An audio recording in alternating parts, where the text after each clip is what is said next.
इस वीडियो में है क्लास 10th के सब्जेक्ट साइंस का बायोलॉजी पार्ट से चैप्टर नंबर 6 जिसका नाम है लाइफ प्रोसेसेस। इस चैप्टर के सभी कॉन्सेप्ट्स को बिल्कुल डिटेल में डिस्कस करेंगे। चैप्टर का नाम है लाइफ प्रोसेसेस। लाइफ प्रोसेसेस होता क्या है, इसे किस तरह से हम डिफाइन कर सकते हैं। सो यहाँ पर हमें दिया है the process which maintain body functions and necessary for survival are called life processes. ऐसे सभी प्रोसेस जो हमारी बॉडी को मेंटेन रखें और सर्वाइवल यानी कि जिंदा रहने के लिए जरूरी हो, उन सभी प्रोसेसेस को कहा जाता है लाइफ प्रोसेसेस। इसको अगर हम दूसरी तरह से डिफाइन करना चाहें तो वो भी कर सकते हैं, जैसे यहां पर दिया है all the processes which together keep the living organisms alive and perform task to maintain the body are called life processes. ऐसे सभी प्रोसेसेस जो इकट्ठे मिलकर लिविंग ऑर्गेनिज्म, जो भी लिविंग थिंग्स हैं, उनको अलाइव यानी कि जिंदा रखें और उनकी बॉडी को मेंटेन रखें, ऐसे सभी प्रोसेसेस को कहा जाता है लाइफ प्रोसेसेस। अगर इसके एग्जाम्पल की बात की जाए, लाइफ प्रोसेसेस के एग्जाम्पल क्या होंगे यहां पर हमें दिए हैं। इसमें सबसे पहला है न्यूट्रिशन यानी फूड या फिर हम कह सकते हैं पोषण। सेकंड है इसमें रेस्पिरेशन यानी कि सांस लेना। इसके बाद थर्ड है ट्रांसपोर्टेशन, जो भी न्यूट्रिशन यानी फूड है उसको सभी बॉडी पार्ट्स तक कैसे पहुंचाया जाए, वो होता है ट्रांसपोर्टेशन। और लास्ट है इसमें एक्सक्रीशन, जो बॉडी में वेस्ट मटेरियल बचा उसको एक्सपेल करना यानी कि बॉडी से बाहर निकालना। तो किसी भी लिविंग थिंग को अलाइव रहने के लिए और बॉडी को मेंटेन करने के लिए इन चारों लाइफ प्रोसेसेस को कंप्लीट करना होता है। इन सभी को एक एक करके डिटेल में पढ़ेंगे। सबसे पहले स्टार्ट करते हैं न्यूट्रिशन से नेक्स्ट पेज पर। सो यहां पर है न्यूट्रिशन। सबसे पहले समझ लेते हैं न्यूट्रिशन क्या है, इसको किस तरह से डिफाइन किया जाएगा। सो यहां पर दिया है the process of taking nutrients from food is called nutrition. वो प्रोसेस जिसमें हम फूड से न्यूट्रिएंट्स अपनी बॉडी को प्रोवाइड करते हैं, उस प्रोसेस को कहा जाता है न्यूट्रिशन। अब यहां पर एक वर्ड आया है न्यूट्रिएंट्स। न्यूट्रिएंट्स यानी कि पोषक तत्व, जो भी हमारी बॉडी को सर्वाइवल के लिए जरूरी चीजें होती हैं, उन सभी चीजों को कहा जाता है न्यूट्रिएंट्स। जैसे इसका एग्जाम्पल ले लेते हैं, न्यूट्रिएंट्स क्या होते हैं, जैसे carbohydrates, fats, proteins, water, vitamins, minerals etcetera. ये सभी होते हैं न्यूट्रिएंट्स। और ये मिलते कहां से हैं हमें, ये मिलते हैं जो फूड हम खाते हैं उससे। सो न्यूट्रिशन की बिल्कुल सिंपल सी डेफिनेशन हो गई ये। इसके बाद आते हैं यहां पर मोड्स ऑफ न्यूट्रिशन यानी कि न्यूट्रिशन के तरीके या फिर कह सकते हैं न्यूट्रिशन के टाइप। न्यूट्रिशन के टोटल दो तरीके होते हैं, फर्स्ट ऑटोट्रोफिक न्यूट्रिशन और सेकंड हेटरोट्रोफिक न्यूट्रिशन। दोनों को एक एक करके समझ लेते हैं। इसमें पहले देखते हैं ऑटोट्रोफिक न्यूट्रिशन को। ये क्या होता है, it is a process in which organisms produce their food from simple inorganic material in the presence of sunlight. Autotrophic nutrition ऐसा प्रोसेस है जिसमें ऑर्गेनिजम्स अपना फूड प्रोड्यूस करते हैं यानी बनाते हैं सिंपल इनऑर्गेनिक मटेरियल से। और सिंपल इनऑर्गेनिक मटेरियल्स क्या होते हैं, जैसे वाटर हो गया, CO2 यानी कार्बन डाइऑक्साइड, जो हमें इन्वायरमेंट या अर्थ से सिंपली मिल जाए। इनसे ये अपना फूड बनाते हैं सनलाइट की प्रेजेंस यानी कि धूप की मौजूदगी में। और इस ऑटोट्रोफिक न्यूट्रिशन का बिल्कुल सिंपल सा एग्जांपल हो जाएगा प्लांट्स। प्लांट्स क्या करते हैं, सनलाइट की प्रेजेंस में अपना फूड प्रिपेयर करते हैं वाटर और CO2 से। इसके बाद आते हैं हेटरोट्रोफिक न्यूट्रिशन पे। ये क्या होता है, in this organisms depend upon other organisms for food to survive.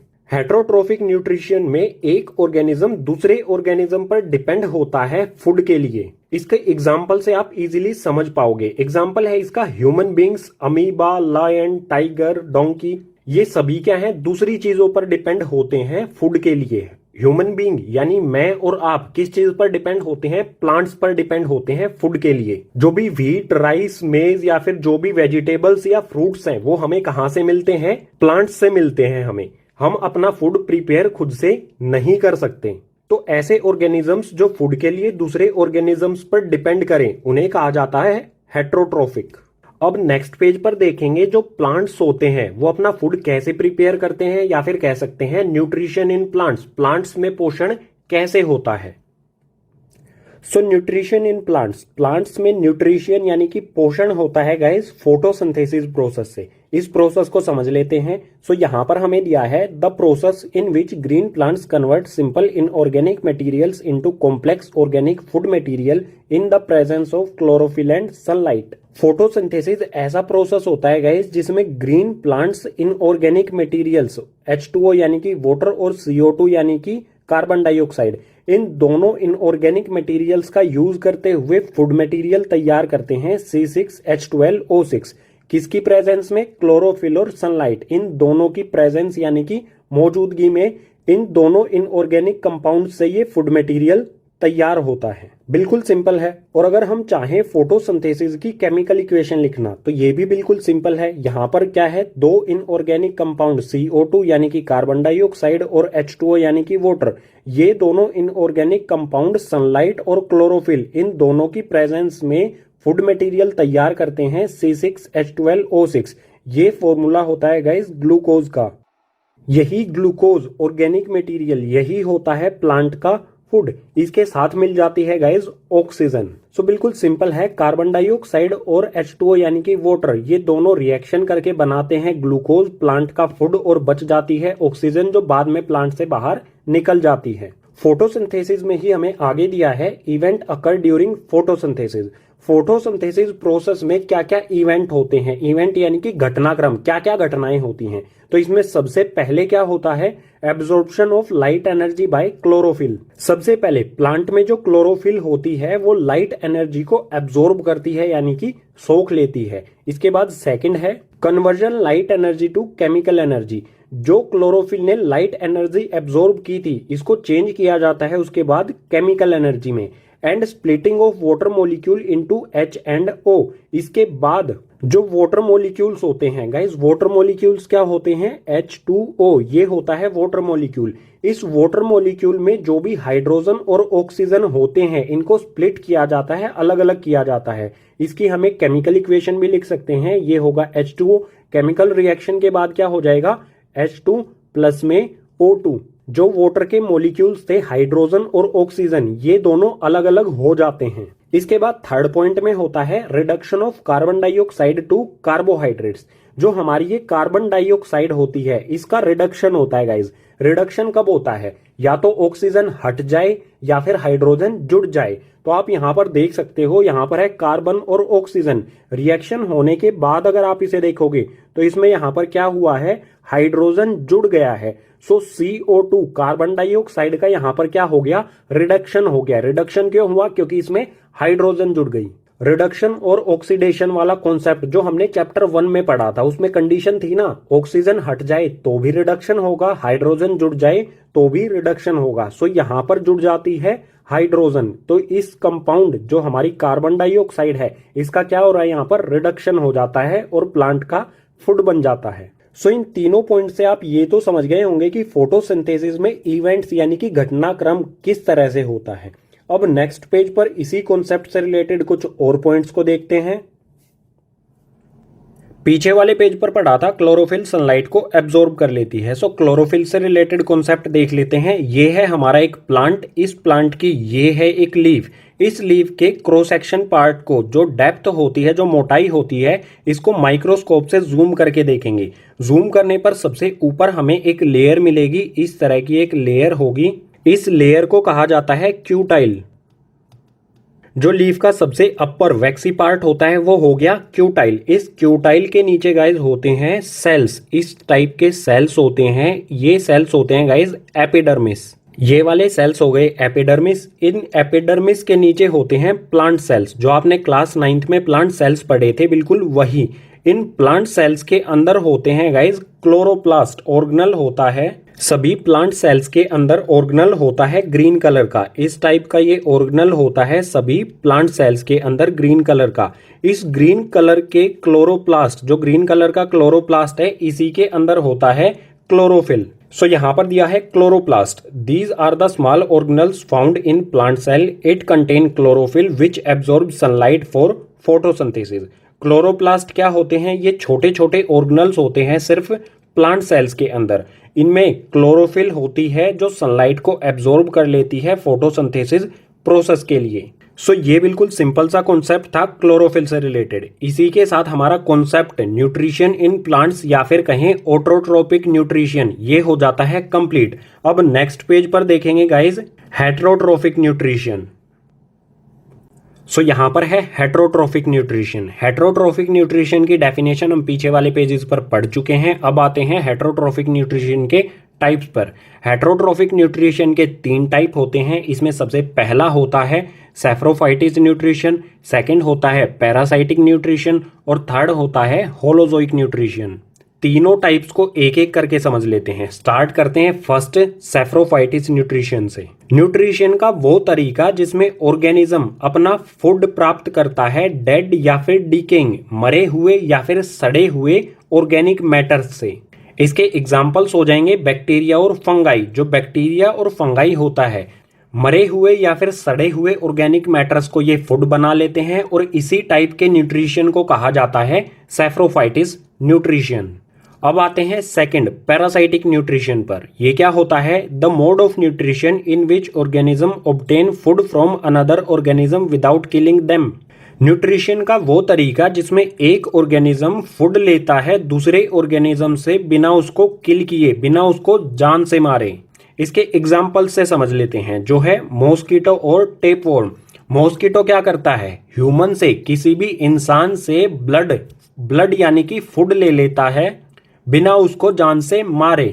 बिल्कुल इसी तरह से टेपवॉर्म है, जो ह्यूमन बॉडी के अंदर होता है, हमारे अंदर होता है। ये हमारी बॉडी से ही फूड लेता है, न्यूट्रिशन लेता है या फिर कहीं पोषण लेता है। ये हमको किल नहीं करता, विदाउट किलिंग ये अपना फूड ऑब्टेन कर लेता है। सो बिल्कुल सिंपल है, एक ऑर्गेनिज्म दूसरे ऑर्गेनिज्म से फूड ले ले बिना उसको किल किए, बिना उसको जान से मारे, तो इस टाइप के न्यूट्रिशन को कहा जाएगा पैरासाइटिक न्यूट्रिशन। और इसके एग्जांपल्स हो जाएंगे मॉस्किटो और टेपवॉर्म। नेक्स्ट है होलोजोइक न्यूट्रिशन। इसमें दिया है the mode of nutrition that involves ingestion, digestion, absorption and assimilation of liquid and solid organic materials. Holozoic nutrition वो होता है जिसमें कोई भी लिक्विड या फिर सॉलिड इनका इंजेशन किया जाए, यानी कि इन्हें खाया जाए, उसके बाद डाइजेस्ट किया जाए, डाइजेशन हो, पचाना, उसके बाद एब्जॉर्प्शन यानी कि सोखना, और उसके बाद एसिमिलेशन यानी कि वेस्ट मटेरियल को बाहर निकालना। इसको बिल्कुल सिंपली अगर कहें तो सिंपल हो जाएगा, खाना, उसके बाद उसे पचाना, बॉडी में एब्जॉर्ब कराना, और एसिमिलेशन यानी कि वेस्ट मटेरियल को बाहर निकाल देना, उसी को कहा जाता है होलोजोइक न्यूट्रिशन। इसके एग्जाम्पल से समझ जाएंगे ये किन किन में होता है, एनिमल्स में और ह्यूमंस में। हम क्या करते हैं? खाना खाते हैं, पचाते हैं, बॉडी उसे एब्जॉर्ब करती है और जो वेस्ट मटेरियल होता है उसे बाहर निकाल देते हैं। सो इसी होलोजोइक न्यूट्रिशन के साथ हमारे हेटरोट्रोफिक न्यूट्रिशन के तीनों टाइप्स हो जाते हैं कंप्लीट। अब नेक्स्ट पेज पर देखेंगे guys, nutrition in humans. Humans यानी कि इंसानों में, आप में और मुझ में न्यूट्रिशन या फिर कहें पोषण किस तरह से होता है। सो यहाँ पर है न्यूट्रिशन इन ह्यूमन, आप में, मुझ में और जो भी इंसान है उसमें किस तरह से न्यूट्रिशन होता है। ये इसका डायग्राम है, स्टेप बाय स्टेप समझेंगे सभी कॉन्सेप्ट को डायग्राम के साथ। तो इसमें सबसे पहले आता है माउथ। माउथ से हम फूड को इनटेक करते हैं। इनटेक यानी कि अंदर लेते हैं माउथ के। उसके बाद माउथ में ही जो टिथ होते हैं उनका काम होता है। टिथ क्या करते हैं? Break the food. जो भी हमने फूड लिया है उसको छोटे छोटे टुकड़ों में वो तोड़ देते हैं। इसके बाद रोल आता है गाइज टंग, जो कि माउथ में ही होती है। टंग का रोल क्या होता है? Testing and rolling the food. जो भी हमने फूड लिया है उसको टेस्ट करना और उसको रोल करना, इधर से उधर करना, ये काम होता है टंग का। ये तो बिल्कुल सिंपल स्टेप थे। जब फूड रोल हो रहा होता है तो होता है इंपॉर्टेंट काम सलाइवरी ग्लैंड्स का। जो भी ग्लैंड्स होते हैं वो कुछ ना कुछ सीक्रेट करते हैं या फिर कहें प्रोड्यूस करते हैं, पैदा करते हैं। सो सलाइवरी ग्लैंड्स पैदा करते हैं यहाँ पर सलाइवा को। ये सलाइवा प्रोड्यूस करते हैं। सलाइवा यानी कि लार। कुछ टेस्टी फूड के बारे में सोचोगे तो अपने आप आपके मुंह में आ जाएगा सलाइवा या फिर कहें लार। सो आगे दिया है saliva contain enzyme salivary amylase that break down starch to simple sugar. जो सलाइवा होता है उसके अंदर एक एंजाइम होता है सलाइवरी एमिलेज। ये सलाइवरी एमिलेज जो हमारा फूड होता है, फूड को हम यहाँ पर कहेंगे बायोलॉजिकल, जो हम फूड लेते हैं वो होता है स्टार्च। इस स्टार्च को सिंपल शुगर में चेंज कर देता है। सो फूड को हमने यहाँ पर कहा है स्टार्च। जो भी हमारा फूड होता है उसको सिंपल शुगर में या फिर कहें ग्लूकोज में चेंज कर देता है। इस प्रोसेस को सिंपली हम यहाँ पर समझ लेते हैं। स्टार्च यानी कि ये होता है फूड। ये फूड सलाइवरी एमिलेज के साथ मिक्स होता है और चेंज हो जाता है शुगर में या फिर हम कह सकते हैं ग्लूकोज। इसमें ये चेंज हो जाता है। अगर सलाइवरी ग्लैंड्स की बात करें तो ये हमारे माउथ में कई जगह पर होते हैं, माउथ के ऊपर वाले पार्ट में भी होते हैं और जो हमारी टंग होती है उसके नीचे भी ये प्रेजेंट होते हैं। सो जो भी ये प्रोसेस यहाँ से लेके यहाँ तक हुआ ये सभी हमारे माउथ में हुआ। माउथ के बाद गाइस फूड जाता है ईसोफेगस में। इसके बारे में पढ़ते हैं नेक्स्ट पेज पर। माउथ में फूड सलाइवरी एमिलेज के साथ मिक्स होके चेंज हो जाता है शुगर में। उसके बाद काम आता है गाइस ईसोफेगस का। ईसोफेगस को फूड पाइप भी कहा जाता है। ये है हमारा माउथ, इसके नीचे ये वाली जो पाइप है ये है ईसोफेगस जो कनेक्ट होती है स्टमक से। सिंपली वो पाइप जो माउथ और स्टमक को कनेक्ट करती है उसी को कहा जाता है ईसोफेगस या फिर फूड पाइप। सो इसमें हमें दिया है taking food from mouth to stomach by peristaltic movements. Oesophagus food को माउथ से स्टमक तक पहुंचाने का काम करती है पेरिस्टाल्टिक मूवमेंट्स के साथ। पेरिस्टाल्टिक मूवमेंट्स को समझ लेते हैं। सपोज कीजिए ये हमारा फूड है, ये फूड हमारा फूड पाइप के अंदर है। ये फूड पाइप जो होती है ऊपर की साइड से ये कॉन्ट्रैक्शन करती है यानी कि सिकुड़ती है। ऊपर की साइड से ये सिकुड़ेगी और नीचे की साइड से ये फैलने लगेगी। नीचे की साइड से फैलेगी तो जो फूड ऊपर की तरफ है वो धीरे धीरे नीचे आता रहेगा और इसी तरह से वो स्टमक में पहुंच जाता है। इस पाइप की जो वॉल्स यानी दीवारें होती हैं वो कॉन्ट्रैक्शन यानी सिकुड़ती हैं और रिलैक्स यानी कि फैलती हैं। इसी मूवमेंट को कहा जाता है पेरिस्टाल्टिक मूवमेंट। इसी मूवमेंट से ये फूड को माउथ से स्टमक में ट्रांसफर कर देती हैं। सो अब फूड आ गया है ईसोफेगस से स्टमक में। स्टमक को डायग्राम में देख लेते हैं। सो ये है यहाँ पर स्टमक। इसमें हमें पहला पॉइंट दिया है stomach is large organ, it expends when food enters in it. Stomach एक बड़ा ऑर्गन होता है, जैसे ही फूड इसमें एंटर करता है ये एक्सपेंड करने लगता है यानी फैलने लगता है। अब सेकंड पॉइंट दिया है गैस्ट्रिक ग्लैंड्स। ये ग्लैंड्स स्टमक के अंदर होता है। जो भी ग्लैंड्स होते हैं वो कुछ ना कुछ प्रोड्यूस करते हैं। सो गैस्ट्रिक ग्लैंड क्या करता है, it release gastric juice. Gastric glands gastric juice, इस जूस को ये रिलीज करता है, प्रोड्यूस करता है। इसी में आगे दिया है gastric juice contain HCl, pepsin and mucus. Gastric juice में तीन चीजें होती हैं, HCl यानी कि हाइड्रोक्लोरिक एसिड, पेप्सिन और म्यूकस। अब इन तीनों चीजों का काम क्या होता है स्टमक के अंदर, इसको समझ लेते हैं। पहले समझते हैं HCl को। HCl का काम क्या होता है, मेक्स मीडियम एसिडिक। स्टमक का जो मीडियम है उसको एसिडिक बनाना। सेकंड है killing the harmful bacteria of food. जो भी ईसोफेगस के थ्रू स्टमक में फूड आया है उसमें जो भी हार्मफुल बैक्टीरिया है उसको ये किल कर देता है। ये दो मेन काम होते हैं HCl के स्टमक के अंदर। बात आती है पेप्सिन की। पेप्सिन का क्या काम होता है, break down the proteins into amino acid. जो फूड हमने लिया है उस फूड के अंदर जो भी प्रोटीन्स होते हैं, पेप्सिन उन प्रोटीन्स को एमिनो एसिड में चेंज कर देता है और पेप्सिन हमेशा वर्क करता है एसिडिक मीडियम में। सो सबसे पहले HCl ने मीडियम को एसिडिक कर दिया। इस मीडियम एसिडिक होने पर पेप्सिन ने प्रोटीन्स जो हमारे फूड के अंदर प्रेजेंट हैं उसको इसने एमिनो एसिड में चेंज कर दिया। थर्ड है म्यूकस। म्यूकस का काम क्या होता है, protect inner lining of stomach. Mucus stomach की इनर लिनिंग यानी स्टमक की अंदर वाली वॉल्स या फिर कहें अंदर की जो दीवारें होती हैं उनको प्रोटेक्ट करता है HCl से। HCl यानी कि हाइड्रोक्लोरिक एसिड, ये एक स्ट्रॉन्ग एसिड होता है। अगर म्यूकस ना हो तो ये हमारी स्टमक की जो वॉल्स हैं उनको नुकसान पहुंचा सकता है या फिर कह सकते हैं उनको बर्न कर सकता है, जला सकता है। ये सारा प्रोसेस हुआ है अभी तक स्टमक में। अब आगे के लिए चलते हैं नेक्स्ट पेज पर। अब फूड आएगा स्टमक से स्मॉल इंटेस्टाइन में। ये है स्टमक, इस पाइप के थ्रू स्मॉल इंटेस्टाइन में फूड आ जाएगा। सो स्मॉल इंटेस्टाइन में पॉइंट दिया है it is the site of complete digestion. ये जो स्मॉल इंटेस्टाइन है इसी में होता है फूड का कंप्लीट डाइजेशन। जैसे ही फूड स्मॉल इंटेस्टाइन में आएगा तभी काम होता है लीवर का। लीवर क्या करता है, it produce bile juice and bile salt. Liver दो चीजें प्रोड्यूस करता है, बनाता है, बाइल जूस और बाइल साल्ट। इन दोनों का काम क्या होता है, यहां पर दिया है बाइल जूस के बारे में। सबसे पहले it makes the food alkaline. जो भी स्मॉल इंटेस्टाइन में फूड है ये इसको अल्कलाइन कर देता है यानी कि बेसिक में चेंज कर देता है। उसके बाद बाइल सोल्ट का काम क्या है, ब्रेक द लार्ज फैट ग्यूबोल्स, जो फैट के बड़े बड़े ग्लोब्यूल्स होते हैं उनको ये छोटे छोटे पार्ट में ब्रेक कर देता है, तोड़ देता है। इस तरह से होता है, बड़े बड़े ग्लोब्यूल्स होते हैं फैट के, ये इन ग्लोब्यूल्स को छोटे छोटे टुकड़ों में, छोटे छोटे पार्ट्स में डिवाइड कर देता है, ब्रेक कर देता है। इस प्रोसेस को कहा जाता है इमल्सिफिकेशन। आगे है गॉल ब्लैडर। गॉल ब्लैडर क्या करता है, it store bile juice and salt.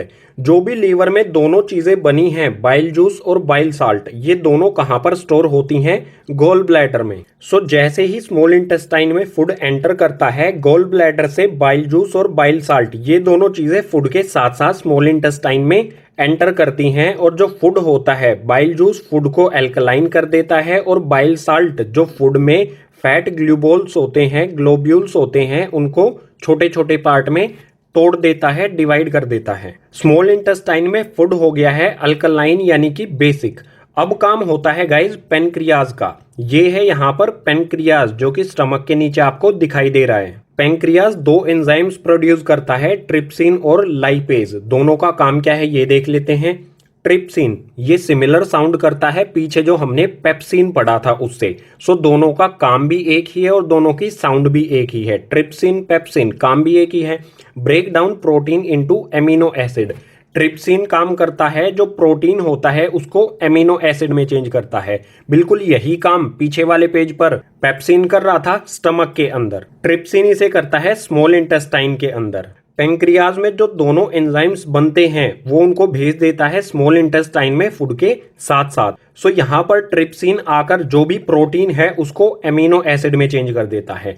Second है लाइपेज। लाइपेज का काम क्या होता है, it break down emulsified fat. जो भी फैट यहाँ पर इमल्सिफाई किया था बाइल सोल्ट ने, उस फैट को लाइपेज ब्रेक कर देता है। किसमें ब्रेक करता है, जो भी फैट होता है उसको फैटी एसिड और ग्लिसरॉल में चेंज कर देता है। ये यहाँ पर एक पॉइंट और बता देता हूं, जो ट्रिप्सिन एंजाइम है ये वर्क करता है सिर्फ बेसिक मीडियम में। सो बाइल जो स्मॉल इंटेस्टाइन को अल्कलाइन यानी कि बेसिक करता है, उसके बाद ही ये ट्रिप्सिन एंजाइम प्रोटीन को एमिनो एसिड में चेंज करता है। सो ये सारा प्रोसेस होता है स्मॉल इंटेस्टाइन में। अब आगे क्या होता है स्मॉल इंटेस्टाइन में ही, उसको समझने के लिए चलते हैं आगे वाले पेज पर।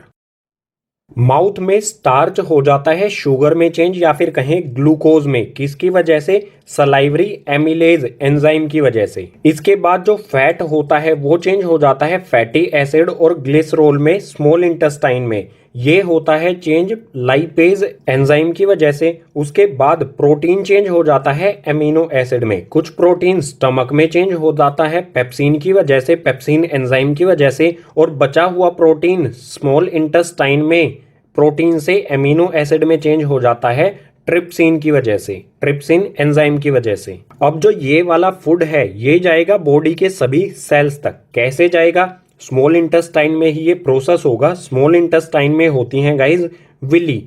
विली क्या होती हैं, finger like projections inside small intestine. These increase the surface area of absorption. Villi are supplied the food to blood vessels, then the blood vessels take the food to each and every cell of the body। Small intestine में finger की तरह projections होती हैं, उन्हीं को कहा जाता है विली। सपोज कीजिए ये एक स्मॉल इंटेस्टाइन है, इसके अंदर इस टाइप में फिंगर की तरह प्रोजेक्शंस होते हैं, बहुत सारे प्रोजेक्शंस होते हैं, इन्हीं को कहा जाता है विली। इन विलीज की वजह से सरफेस एरिया जो है एब्जॉर्प्शन का वो बढ़ जाता है। विलीज फूड को एब्जॉर्ब करती हैं और उसे सप्लाई कर देती हैं ब्लड वेसल्स को। ब्लड में ये फूड को ट्रांसफर कर देती हैं। उसके बाद ब्लड फूड को बॉडी के सभी सेल्स तक पहुंचा देता है। बात आती है जो हमने फूड लिया था, क्या उस फूड का हम 100% डाइजेशन कर लेते हैं? तो ऐसा बिल्कुल नहीं होता। हम उसका कुछ पार्ट डाइजेस्ट कर लेते हैं और कुछ पार्ट वेस्ट बचता है। तो जो वेस्ट पार्ट स्मॉल इंटेस्टाइन में बचा उसका क्या होता है, वो वेस्ट पार्ट आता है गाइस स्मॉल इंटेस्टाइन से लार्ज इंटेस्टाइन में। सो इसमें दिया है the unabsorbed food sent to long intestine where its walls absorb more water from this material and rest of the material removed from the body via anus. Small intestine में ये वाला food absorb हो जाता है villis के through.